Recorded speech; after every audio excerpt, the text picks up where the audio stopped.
नमस्ते विद्यार्थी मित्रों, श्री सानीपनी विद्या संकुल द्वारा आयोजित ऑनलाइन एज्युकेशन में आपનું સ્વાગત છે।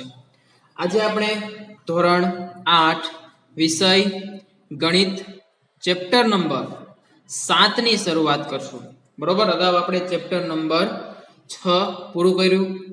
હવે આપણે 7મું ચેપ્ટર ઘન અને ઘનમૂળ શરૂ કરશું। બરોબર, વર્ગ અને વર્ગમૂળમાં આપણે બધી વાત કરી। વર્ગની કેવી રીતે મળશે, બરોબર, બે સંખ્યાનો ગુણાકાર કરવાનો, જે સંખ્યાનો વર્ગ જોતો હોય એની જ સાથેનો ગુણાકાર કરવાનો એટલે આપણને એનો વર્ગ મળી જાય। પછી જે જવાબ મળે છે એને શું કહેવાય? પૂર્ણ વર્ગ સંખ્યા કહેવાય। ત્યાર પછી આપણે વર્ગમૂળ વાત કરી। બરોબર, વર્ગમૂળ માટે આપણે બે રીત જોઈ, અવિભાજ્ય અવયવની રીત અને ભાગાકારની રીત। બરોબર, ભાગાકારની રીતમાં આપણે દશાંશ સંખ્યાના પણ આપણે વર્ગમૂળ શોધ્યા। બરોબર, અને છેલ્લે આપણે પાયથાગોરસના પ્રમેય આધારિત આપણે એક દાખલો કર્યો હતો। બરોબર, હવે આજે આપણે એના જેવું જ ચેપ્ટર નંબર 7 ઘન અને ઘનમૂળ ની શરૂઆત કરશું। બરોબર, સૌપ્રથમ સમજૂતી। હવે આપણે વર્ગમાં જોયું કે જો કોઈ સંખ્યાનો આપણે વર્ગ જોતો હોય તો આપણે તેની સાથે જ ગુણાકાર કરવાનો। બરોબર, બે વખત એક સંખ્યા અને બીજી વખત, બરોબર, આપણે 3 નો વર્ગ જોતો હોય 3 ગુણ્યા 3 કરીએ છીએ। બરોબર, હવે ઘનમાં એવું જ છે, ખાલી તફાવત શું છે કે જો કોઈ સંખ્યાને તે જ સંખ્યા સાથે 3 વખત ગુણવામાં આવે તો મળતી સંખ્યાને તે સંખ્યાનો વર્ગ કહે છે। બરોબર, આપણે હમણાં ઉદાહરણ લીધું 3 નો વર્ગ એટલે 3 ગુણ્યા 3। તો એનો ઘન ગોતવા માટે, 3 નો ઘન ગોતવા માટે આપણે શું કરવું પડશે? હજી એકવાર 3 નો ગુણાકાર કરવો પડે। 3 ગુણ્યા 3, હજી એક વખત આવી રીતે 3 ગુણાકારમાં 3 ગુણાકારમાં 3, આ શું થશે? ખાલી એનો વર્ગ થશે। હજી એક વખત ગુણાકાર કરીએ 3 ગુણ્યા 3 ગુણ્યા 3, બરોબર, 3 વખત થઈ ગયું તો 3 નો ઘન મળશે આપણને। બરોબર, હવે બીજું વાક્ય, 1 થી 1000 ની વચ્ચે માત્ર 10 પૂર્ણ ઘન સંખ્યાઓ છે।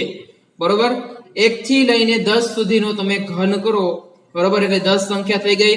તો 1 થી લઈને 1000 સુધીમાં એ 10 એ 10 સંખ્યા આપણને મળી જાય। બરોબર, 1 થી 1000 સુધીમાં માત્ર 10 જ પૂર્ણ ઘન સંખ્યાઓ મળશે।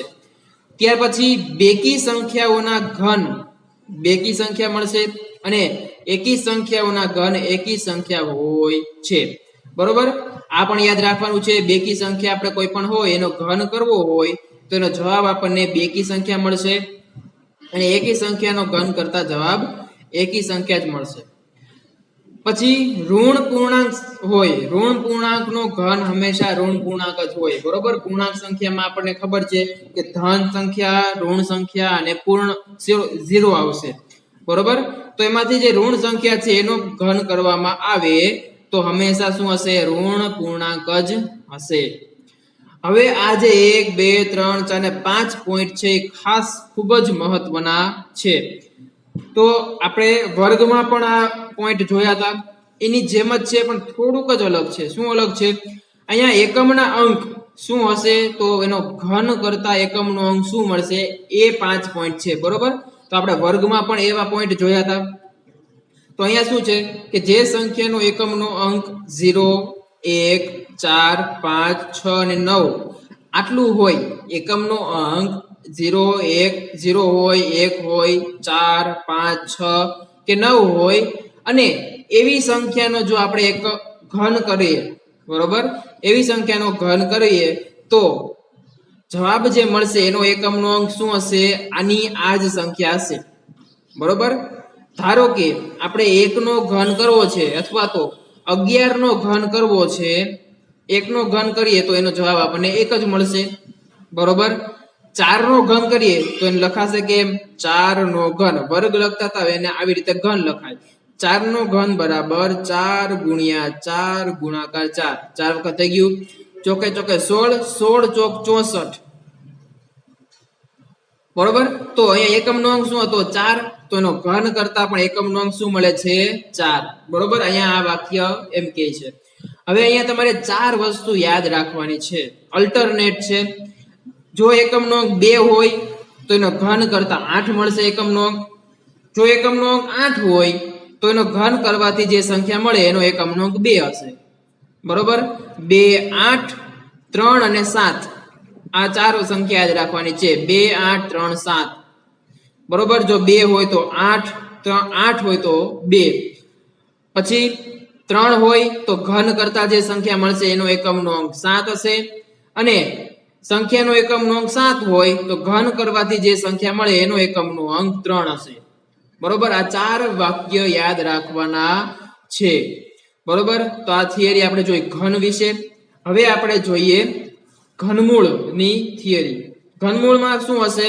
કે આપેલ સંખ્યા જે સંખ્યાનો ઘન છે તે સંખ્યાને આપેલ સંખ્યાનું ઘનમૂળ કહે છે હવે અહીંયા આપણે જોયું કે 4 નો ઘન શું છે 64 4 નો ઘન છે 64 તો 64 નું ઘનમૂળ શું થશે 4 બરોબર આપણે વર્ગમાં પણ આવું હતું વર્ગ અને વર્ગમૂળ તો અહીંયા 64 છે એનું ઘનમૂળ શું થશે 4 થાય બરોબર તો અહીંયા આ વાક્ય એમ કહે છે કે આપેલ સંખ્યા છે આપેલ સંખ્યા જે સંખ્યાનો ઘન છે તે સંખ્યાને આપેલ સંખ્યાનું ઘનમૂળ કહે છે હવે ઘનમૂળ દર્શાવવા માટે આવી નિશાની છે વર્ગમૂળમાં આવો 3 આવતો નહોતો બરોબર તો ઘનમૂળમાં અહીંયા શું કરવાનું છે 3 કરવાનું છે આ ઘનમૂળનો સંકેત છે બરોબર તો એ પણ આપણે યાદ રાખશું ફરીથી જોઈ લઈએ થિયરી કે જો કોઈ સંખ્યાનો ઘન જોતો હોય તો એને કેટલી વખત ગુણાકાર કરવાનો 3 વખત ગુણાકાર કરવાનો બરોબર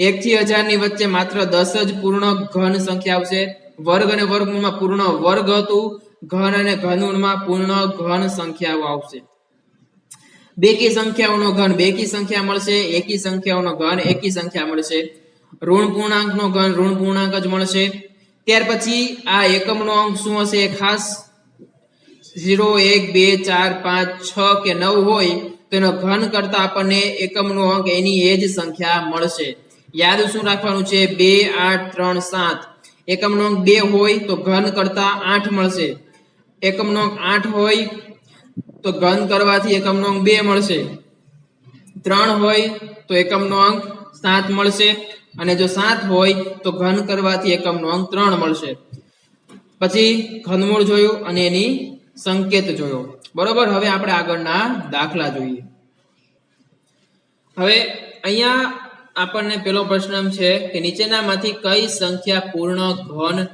નથી એવું કીધું છે કઈ સંખ્યા પૂર્ણ ઘન નથી તો પૂર્ણ ઘન સંખ્યા ક્યારે મળે કે આપણે જે સંખ્યાઓ છે એનો 3 વખત ગુણાકાર કરતા આપણે પૂર્ણ સંખ્યા મળે પૂર્ણ ઘન સંખ્યા બરોબર તો અહીંયા 216 છે 128 છે ને 1000 છે ને આપણે અવિભાજ્ય અવયવ બરોબર 2 3 5 એ આપણને ખબર જ છે તો એ અવયવ ની રીતે આપણે અહીંયા પૂર્ણ ઘન છે કે નહીં તે ચકાસશું બરોબર તો સૌપ્રથમ શું લખવાનું 216 પછી એક લાઈન કરવાની છે 216 કેવી સંખ્યા છે બેકી સંખ્યા તો પેલા 2 સાથે ભાગાકાર કરીએ તો અહીંયા શું આવશે 2 કા 2 108 શું આવશે 108 ગુણ્યા 2 એટલે 216 હજી 2 સાથે ભાગાકાર કરીએ તો 5 દુ 10 અને 4 દુ 8 એટલે આવશે 54 હજી બેકી સંખ્યા છે તો 4 દુ 8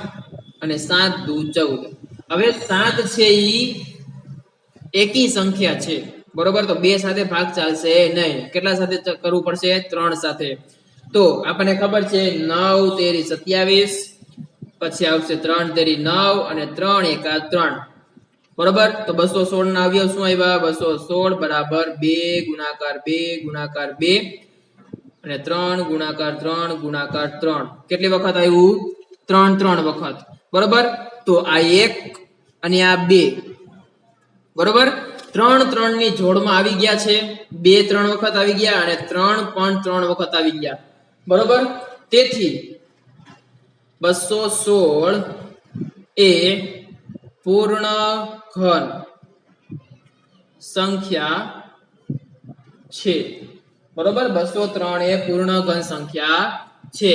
આવી રીતે 3 3 ની જોડમાં આવી જાય તો એ પૂર્ણ ઘન સંખ્યા છે. બરોબર. હવે બીજું 128. તો 128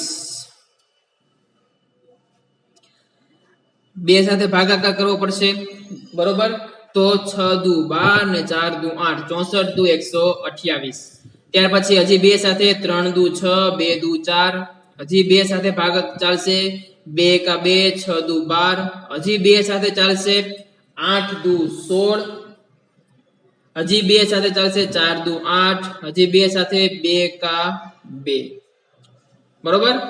હવે બસ 128 ને કેમ લખાશે? આ કેટલી વખત છે? 1 2 3 4 5 6 અને 7. 1 2 3 4 5 6 અને 7. 7 વખત થઈ ગયું.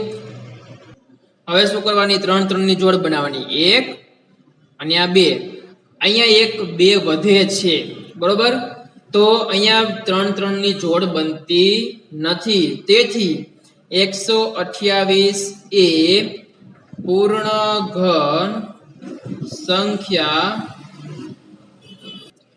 નથી. બરોબર. 3 3 ની જોડ આવી રીતે બનતી હોય તો જ એને પૂર્ણ ઘન કહેવાય. અહીંયા 1 2 વધે છે, વધવું પણ ન જોઈએ અને 1 ઘટવું પણ ન જોઈએ. 3 3 જ થવી જોઈએ. બરોબર. તો જ એને પૂર્ણ ઘન કહેવાશે. હવે 1000. તો 1000 1000 માં આપણે ભાગ પાડી દઈએ. પેલા તો 2 સાથે ભાગ ચાલશે. બરોબર. 2 સાથે ભાગ ચલાવીએ તો શું આવશે? 500. 500 દુ 1000 પછી 2 તો અહીંયા આવશે 250. હજી 2 સાથે કરીએ તો 125. હવે અહીંયા એકમનો અંક શું આવી ગયો? 5. બરોબર. તો 5 હોય એકમનો અંક તો સીધું કોની સાથે? 5 સાથે ભાગાકાર કરવાનો. તો 25 પંચા 125 થાય, 5 5 25 થાય અને 5 એકા 5 થાય. હવે 1000 ને કેમ લખાશે? 1000 બરાબર 2 ગુણાકાર 2 ગુણાકાર 2. 3 વખત થઈ ગયું. હજી 5 કરવાના છે.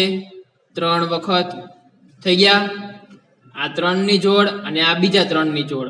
તેથી 1000 એ પૂર્ણ ઘન સંખ્યા છે. બરોબર. 3 3 ની જોડ થઈ જાય તો એ સંખ્યા પૂર્ણ ઘન છે, નહીતર એ પૂર્ણ ઘન નથી. બરોબર. પ્રશ્ન નંબર 2. એવી નાનામાં નાની સંખ્યા શોધો કે જેના વડે નીચે આપેલ સંખ્યાને ભાગવાથી મળતી સંખ્યા પૂર્ણ ઘન સંખ્યા હોય. બરોબર. આપણે એક એવી સંખ્યા ગોતવાની છે કે એ સંખ્યા વડે અહીંયા જે સંખ્યા આપેલી છે 21 છે 128 છે એને ભાગાકાર કરીએ તો આપણને પૂર્ણ ઘન સંખ્યા મળશે. તો અહીંયા આપણે સૌપ્રથમ જે અહીંયા સંખ્યાઓ આપેલી છે એના અવયવ પાડવા પડશે. તો 81 ના અવયવ પાડી દઈએ. તો 81 માં શું આવશે? પેલા તો 3 સાથે ચાલશે, એકી સંખ્યા છે એટલે 27 તેરી 81, પછી 9 તેરી 27, 3 તેરી 9 અને 3 એકા 3. તો 81 ના અવયવ શું મળ્યા? 81 બરાબર 3 ગુણ્યા 3 ગુણ્યા 3 ગુણાકાર 3. કેટલી વખત થયા? 4 વખત. બરોબર. તો અહીંયા આ એક જોડ બની, આ એક જોડ બને છે અને આ 3 વધે છે. બરોબર. તો જો 3 ની જોડ ન બનતી હોય તો જે સંખ્યા આપેલી હોય એ પૂર્ણ ઘન સંખ્યા ન હોય. તેથી 81 એ પૂર્ણ ઘન નથી. બરોબર. હવે આપણે શું કરવાનું છે? જે સંખ્યા વધે છે, બરોબર, એના જ વડે ભાગાકાર કરશું. બરોબર. તો અહીંયા શું વધે છે? 3 વધે છે. તો બંને બાજુ, આ બંને બાજુ 81 ને પણ અને આ બાજુ બંને બાજુ 3 વડે ભાગશું. બંને બાજુ 3 વડે ભાગતા. તો 81 ભાગાકાર 3 અને અહીંયા પણ શું આવશે? 3 ગુણ્યા 3 ગુણ્યા 3 ગુણ્યા 3 અને છેદમાં 3. ભાગાકાર એટલે છેદમાં લખવાનું આવશે. બરોબર. અહીંયા 3 3 કેન્સલ થઈ જાય અને અહીંયા 27 તેરી 81. તો શું જવાબ આવ્યો? 27 બરાબર 3 ગુણ્યા 3 ગુણ્યા 3. બરોબર. તો 27 છે. તેથી 27 એ પૂર્ણ ઘન છે. પૂર્ણ ઘન છે બરોબર અહીંયા 3 ની જોડ આપણને મળે છે એટલા માટે 27 છે પૂર્ણ ઘન સંખ્યા છે તો આપણે કોનો ભાગાકાર કર્યો તો આપણને પૂર્ણ ઘન સંખ્યા મળી 3 વડે ભાગાકાર કર્યો બરોબર આમ 81 ને નાનામાં નાની સંખ્યા 3 વડે ભાગતા પૂર્ણ ઘન સંખ્યા મળે છે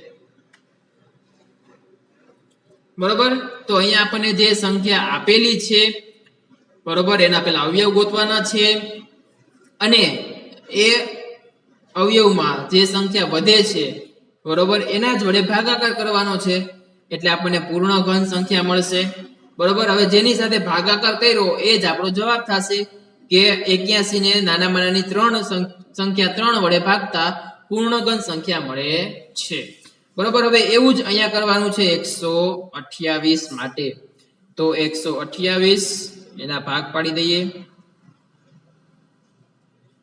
બરોબર 128 માં પેલા 2 સાથે ચાલશે તો અહીંયા આવશે 64 પછી હજી 2 સાથે કરીએ તો આવશે 32 હજી 2 સાથે કરીએ તો આવશે 16 2 સાથે તો 8 હજી 2 સાથે કરીએ તો 4 2 સાથે કરીએ તો 2 અને અહીંયા આવશે છેલ્લે 2 બધું શું આવે છે 2 આવે છે તો 128 ને કેમ લખાય 128 બરાબર 2 ગુણાકાર 2 કેટલી વખત છે 7 વખત 1 2 3 4 5 6 અને 7 4 વખત થઈ ગયું 5 6 અને 7 બરોબર હવે જોડ બનાવી નાખીએ આ 1 અને આ બીજી જોડ તો અહીંયા 2 વધે છે તો હવે અહીંયા આપણે લખતા નથી કે 128 પૂર્ણ ઘન નથી બરોબર એ આપણે ઉપર પણ સાબિત કરેલું જ છે બરોબર તો હવે સીધું શું કરશું આપણે બંને બાજુ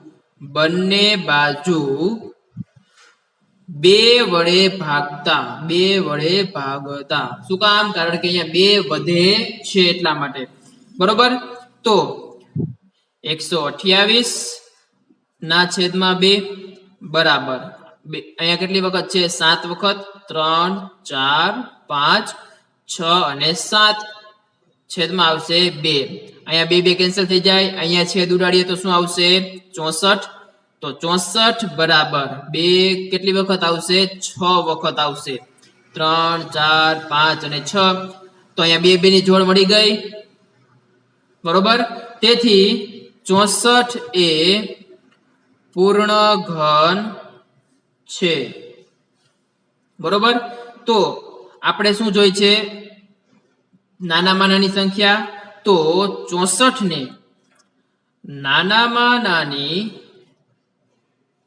નાનામાં નાની સંખ્યા 2 વડે ભાગતા પૂર્ણ ઘન સંખ્યા મળે છે બરોબર તો આમાં ખાસ ધ્યાન રાખવાનું છે પહેલા એના અવયવ પાડવાના છે પછી એ અવયવમાંથી જે વધે છે એક એના વડે ભાગાકાર કરતા આપણને પૂર્ણ ઘન સંખ્યા મળશે તો એ જ આપણો જવાબ થાય છે બરોબર 2 વડે ભાગાકાર કર્યો તો 2 જ આપણો જવાબ થશે કે 64 ને આપણે 2 વડે ભાગીએ તો પૂર્ણ ઘન સંખ્યા મળે છે બરોબર પ્રશ્નમાં એ જ છે કે કઈ સંખ્યા નાનામાં નાની સંખ્યા શોધો કે જેના વડે આપેલ સંખ્યાને ભાગવાથી પૂર્ણ ઘન સંખ્યા મળે એટલે કે પૂર્ણ ઘન સંખ્યા હોય બરોબર તો અહીંયા 64 છે પૂર્ણ ઘન સંખ્યા છે ક્યારે મળી આપણને 2 વડે ભાગાકાર કર્યો ત્યારે બરોબર તો અહીંયા જે આપણે દાખલા કર્યા બરોબર દાખલા નંબર 1 અને 2 એ તમારે લીખામાં એક વખત અને એક વખત રફ બુકમાં લખવાના છે અને જે ઘન અને ઘનમૂળની થિયરી શીખા આપણે એ રફ બુકમાં 2 વખત લખવાની રહેશે બરોબર